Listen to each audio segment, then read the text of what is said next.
അങ്ങനെ അന്നദാനം സ്വീകരിക്കുന്നതിന് വേണ്ടിയിട്ട് ഞങ്ങൾ അന്നദാന ഹാളിലേക്ക് പ്രവേശിച്ചു കൊണ്ടിരിക്കുന്നു. ഇതാണ് നമ്മുടെ അന്നപ്രസാദ സെൻറ്റർ. നോക്കി എത്ര വിശാലമായിട്ടാണല്ലേ. നമ്മുടെ സിനിമാ തിയേറ്ററിലോ അല്ലെങ്കിൽ ഷോപ്പിംഗ് മാളിലോ പോകുന്ന പോലെയാണ് നമ്മുടെ അന്നപ്രസാദ സെൻറ്റർ.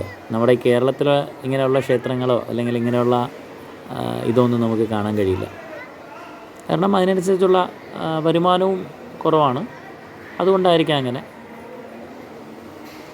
അവിടെ തന്നെ ഇതുപോലെ സപ്തഗിരി, നമ്മുടെ 7 മലയോ എന്താണ് അവിടെ ചിത്രീകരിച്ചിരിക്കുന്നത് എനിക്കറിയില്ല, കാളഹസ്തി അതൊക്കെ ഉണ്ടോയെന്ന് തോന്നുന്നു. ഇപ്പോഴും എനിക്ക് മനസ്സിലായിട്ടില്ല. എന്നാൽ അതിൻ്റെ ഒരു ഡിസ്ക്രിപ്ഷൻ, എന്താണ് അവിടെ ചിത്രീകരിച്ചിരിക്കുന്നതിൻ്റെ ഒരു ഡിസ്ക്രിപ്ഷനൊന്നും അവിടെ കൊടുത്തിട്ടുമില്ല. അപ്പോൾ നമ്മളത് ഗസ് ചെയ്തെടുക്കണം. താഴത്തെ നിലയിൽ 2 ഡൈനിങ് ഹാളാണ്, മുകളിലത്തെ നിലയിൽ 2 ഡൈനിങ് ഹാള്. അങ്ങനെ ആകെ 4 ഡൈനിങ് ഹാളാണ്. ഇതാണ് ഒരു ഡൈനിങ് ഹാളിൻ്റെ ഉൾവശം. ഏകദേശം 1000 അല്ല അതിന് മുകളിൽ ഇരിക്കാൻ തോന്നുന്നു. കണ്ടോ, ഇതാണ്. അതായത് ഒരു ഡെസ്കിൽ നമ്മളിവിടെ 3 പേരാണ്, പക്ഷേ അവിടുത്തെ ഇച്ചിരി വലിയ ഡെസ്ക്കാണ്. അപ്പോൾ ഒരു ഡെസ്കിൽ 4 പേർക്ക് ഇരിക്കാം. അങ്ങനെ എത്രത്തോളം ഡെസ്ക് ഉണ്ട്, ഞാൻ എണ്ണാൻ പോയതാണ്, പക്ഷേ എത്തുന്നില്ല. ഇഷ്ടം പോലെ ഉണ്ട് കേട്ടോ. ഇതാണ് ഡൈനിങ് ഹാള്. ഇതുപോലെ 4 എണ്ണമാണ്.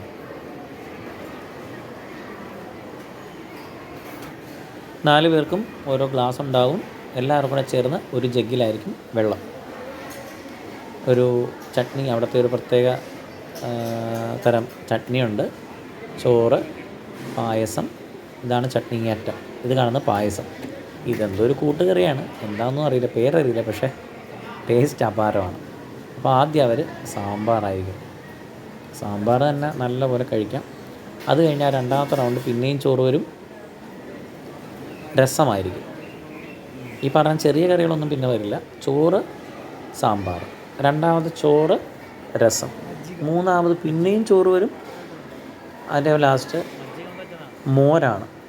മോരിന് അവർ പറയുന്നവർ മജ്ജിക എന്നാണ് കേട്ടോ. അവർ പറയുന്നതായിട്ട് എനിക്ക് മനസ്സിലായി, മജ്ജിക. എന്തായാലും നല്ല വിശപ്പായിരുന്നു. വിശപ്പിനോടൊപ്പം ടേസ്റ്റുള്ള ഭക്ഷണമൊക്കെ കിട്ടുമ്പോൾ നമ്മളത് വയറ് നിറച്ച് കഴിക്കും. എല്ലാവരുടെ ഇല ഇതുപോലെയാണ്. പിന്നെ പ്രസാദം കൂടെ എന്ന് പറയുമ്പോൾ ആരും പാഴാക്കാറില്ല. പക്ഷേ ഞാൻ പലയിടത്തും കണ്ടിട്ടുണ്ട് കേട്ടോ, അനാവശ്യമായിട്ട്, അതായത് അവരുടെ കപ്പാസിറ്റിയേക്കാൾ കൂടുതൽ ഭക്ഷണം വാങ്ങിച്ചിട്ട് വേസ്റ്റ് ആക്കുക. അന്നപ്രസാദം സെൻറ്ററിൽ നിന്നും ഇറങ്ങുമ്പോൾ അവിടെ മീട്ട പണ്ട് ഇവിടെയൊക്കെ വിൽക്കാറുണ്ടായിരുന്നു. ഇപ്പോൾ അതൊക്കെ നിരോധിച്ചു. മീട്ട ചുമ്മാ നല്ല മധുരമുള്ള നമ്മുടെ വെറ്റ, അത് തന്നെയാണ് ഈ മീട്ട.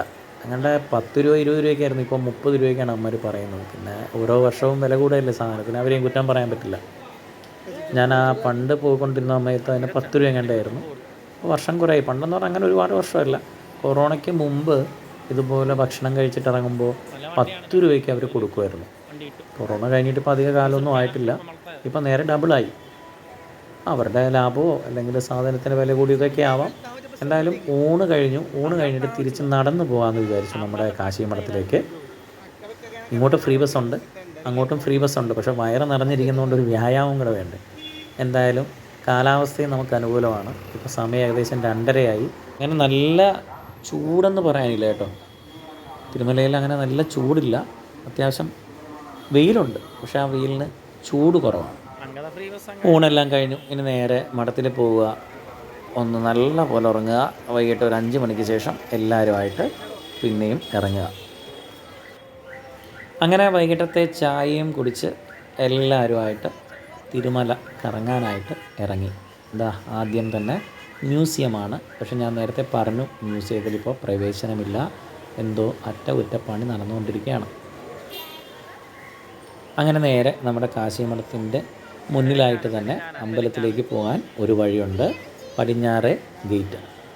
നമ്മുടെ കാശി മഠം, അതായത് ഞങ്ങളുടെ അക്കോമഡേഷൻ അമ്പലത്തിൻ്റെ പടിഞ്ഞാറ് ഭാഗത്താണ്. അവിടെ നിന്ന് തന്നെ വാക്കബിൾ ഡിസ്റ്റൻസാണ് ഈ ഗേറ്റിലേക്ക്. കയറിയപ്പോൾ തന്നെ നമുക്ക് സുന്ദരമായിട്ടുള്ള ഒരു കാഴ്ചയാണ്. നമ്മുടെ ചാനലിലൊക്കെ ഞാനങ്ങനെ നേരിട്ട് കണ്ടിട്ടുള്ളൂ. ഭഗവാൻ ഇറങ്ങുന്ന ഒരു കാഴ്ചയാണ്, നമുക്കത് കാണാം. ഇത് വളരെ ഒരു ഒരു നല്ലൊരു അനുഭവമായിട്ട് മാറി. എനിക്ക് തോന്നുന്നു ട്രെയിൻ ലേറ്റായത് ഇത് കാണാൻ വേണ്ടിയിട്ടായിരിക്കാം അല്ലേ.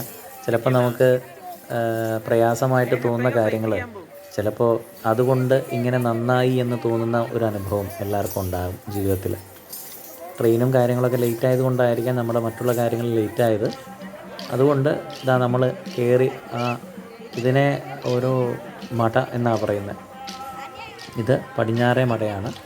അപ്പോൾ അവിടേക്ക് പ്രവേശിക്കുമ്പോൾ തന്നെ ഭഗവാൻ പത്നി സമേതനായിട്ട് എഴുന്നള്ളുകയാണ്. വിജയത്തിനാണോ എന്താണോ എന്നറിയില്ല, അവിടെ പല പല ഉത്സവങ്ങളാണല്ലോ. ഇപ്പോൾ എന്തായാലും ഞാൻ നേരത്തെ പറഞ്ഞു മാധവ മാസമാണ്, അതുകൊണ്ട് അതിൻ്റേതായിട്ടുള്ള ഒരു ഉത്സവമായിരിക്കും ഈ നടക്കുന്നത്. എന്തായാലും ഇതൊക്കെ നമ്മൾ ടി വിയിൽ കണ്ടിട്ടുണ്ട്. സേവാ ഭക്തി ചാനൽ, ശ്രീ വെങ്കടേശ്വര SVBC ആ ചാനലിൽ കണ്ടിട്ടുണ്ട്. പക്ഷെ നേരിട്ട് ഇങ്ങനെയൊക്കെ കാണുന്നത് ആദ്യമായിട്ടാണ്. ശരിക്കും ഞങ്ങളെല്ലാവരും ഒരുപാട് എന്താ പറയുക ബ്ലെസ്സിങ്സ് നമുക്ക് ലഭിച്ചതായിട്ട് നമുക്ക് തോന്നിയ ഒരു നിമിഷം തന്നെയാണ്. ഞങ്ങളാരും ഇത് നേരിട്ട് കണ്ടിട്ടില്ല.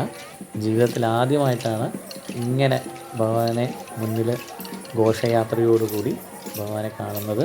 കൊച്ചുകുട്ടികൾ, ആബാലവൃദ്ധൻ ജനങ്ങൾ ഭഗവാന്റെ മുമ്പിൽ കോലാട്ടം, അവരുടേതായിട്ടുള്ള കലാപരിപാടികൾ, കൊച്ചു കൊച്ചു കുട്ടികൾ ഭഗവാന്റെ വേഷം ധരിച്ചുകൊണ്ട് മുന്നോട്ട് വരുന്നുണ്ട്. അതിൻ്റെ പുറകിൽ ആന, അതിൻ്റെ പുറകിലാണ് ഭഗവാൻ എഴുന്നള്ളുന്നത്. എന്തായാലും വളരെ ഭക്തി നിർഭരമായ ഒരു കാഴ്ച തന്നെയാണ് കാണാൻ സാധിച്ചത്. ഇവിടെ പിടിയാനയാണെന്ന് തോന്നുന്നു കേട്ടോ. കൊമ്പനാനയെ ഞാൻ കണ്ടിട്ടില്ല. പിടിയാനകളാണ് ഇവിടെ ഇങ്ങനെ ഘോഷയാത്രയ്ക്ക് വരുന്നതെന്ന് തോന്നുന്നു. ഇവിടേക്ക് വന്നു കഴിഞ്ഞാൽ ഈ ആനയ്ക്ക്, അതായത് 10 രൂപ, പണ്ട് 1 രൂപയായിരുന്നു, 10 രൂപ കൊടുത്തു കഴിഞ്ഞാൽ ആ 10 രൂപ പാപ്പാനൻ്റെ കൊടുക്കും. എന്നിട്ട് ആന തുമ്പിക്കൈ വെച്ച് അനുഗ്രഹിക്കും. പിന്നെ ഇവരൊക്കെ അവിടുത്തെ സ്റ്റാഫ് ആയതുകൊണ്ട് കാശൊന്നും കൊടുക്കണ്ട, ആന അനുഗ്രഹിക്കുന്നുണ്ട്. ഇവിടെ മാത്രം, നമ്മുടെ കേരളത്തിൽ ഇങ്ങനെ ഒരു സിസ്റ്റം ഒന്നുമില്ല. പക്ഷെ വെളിയിൽ പോയി കഴിഞ്ഞാൽ ഇതാ ഭൂദേവി ശ്രീദേവി സമേതനായി ഭഗവാൻ വെങ്കടാചലപതി എഴുന്നള്ളുന്ന ഭക്തിപൂർവമായ ഒരു കാഴ്ച നിങ്ങളിലേക്ക് എത്തിക്കുകയാണ്. ശരിക്കും ഇത് നേരിട്ട് അവിടെ നിന്ന് കാണുമ്പം നമുക്ക് കിട്ടുന്ന ഒരു ഊർജം അത് മതി. എത്ര പ്രയാസങ്ങളുണ്ടെങ്കിലും അടുത്ത വർഷവും അല്ലെങ്കിൽ ഇനിയും ഞാൻ വരും എന്ന് ദൃഢപ്രതിജ്ഞ നമ്മളെടുക്കും. കാരണം ഇവിടെ വന്നിട്ടുള്ളവർക്കറിയാം, 300-ൻ്റെ ആണെങ്കിലും സർവ്വദർശനത്തിനാണെങ്കിലും ഒരുപാട് ക്യൂവും കാര്യങ്ങളുമൊക്കെ മണിക്കൂറുകളോളം കിടന്നിട്ടാണ് ഭഗവാനെ ദർശിക്കുന്നത്. അപ്പോൾ ആ ഒരു ദർശനം കഴിയുമ്പോൾ നമുക്ക് കിട്ടുന്ന ഒരു ഉണർവ് അത് ജീവിതത്തിൽ എപ്പോഴും നമുക്കുണ്ടാവും. അതേ ഉണർവാണ് നമ്മൾ അവിടെ നിന്നപ്പോൾ കാണാൻ സാധിച്ചത്. വെങ്കടരമണ ഗോവിന്ദ ഗോവിന്ദ എന്ന ആരവത്തോടു കൂടിയാണ്. കണ്ടോ, ഭഗവാനെ ദർശിക്കുമ്പോൾ തന്നെ നമുക്ക് കിട്ടുന്ന ഒരു പുണ്യം, അത് നമുക്ക് എന്തൊക്കെ കിട്ടിയെന്ന് പറഞ്ഞാലും നമുക്ക് ജീവിതത്തിൽ മറ്റൊന്നിനും പകരം വയ്ക്കാനായിട്ട് ആവില്ല. തൊട്ട് പുറകിൽ ഇത് കൊണ്ടുപോകുന്നുണ്ട്.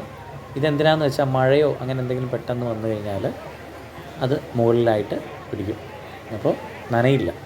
ഒരു ചെറിയ ടെൻറ്റ് പോലെ, അത് സംഭവം കൊള്ളാം. ഇത് മട എന്ന് പറഞ്ഞാൽ നമ്മുടെ നട എന്ന് പറയുന്ന പോലെ അവിടെ മട എന്നാണ് പറയുന്നത് കേട്ടോ. ഇത് പടിഞ്ഞാറേ നട. അവിടെ നിന്ന് കയറി ഞങ്ങളിപ്പോൾ വടക്കേ നടയിലെത്തി. അമ്പലത്തിൻ്റെ മുന്നിലൊക്കെ പോയി ഒന്ന് കാണുക എന്നുള്ളതാണ്.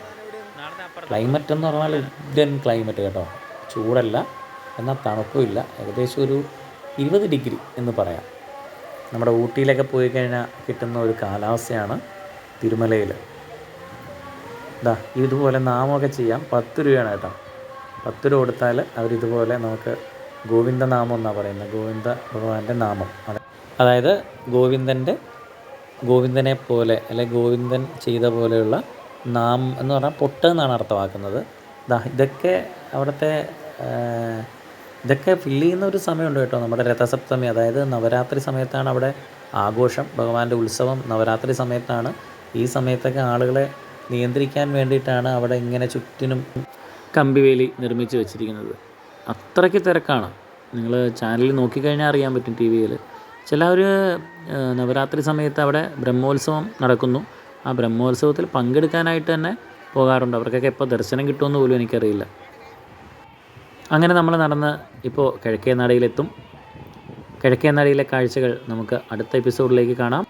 വെങ്കടരമണ ഗോവിന്ദ ഗോവിന്ദ.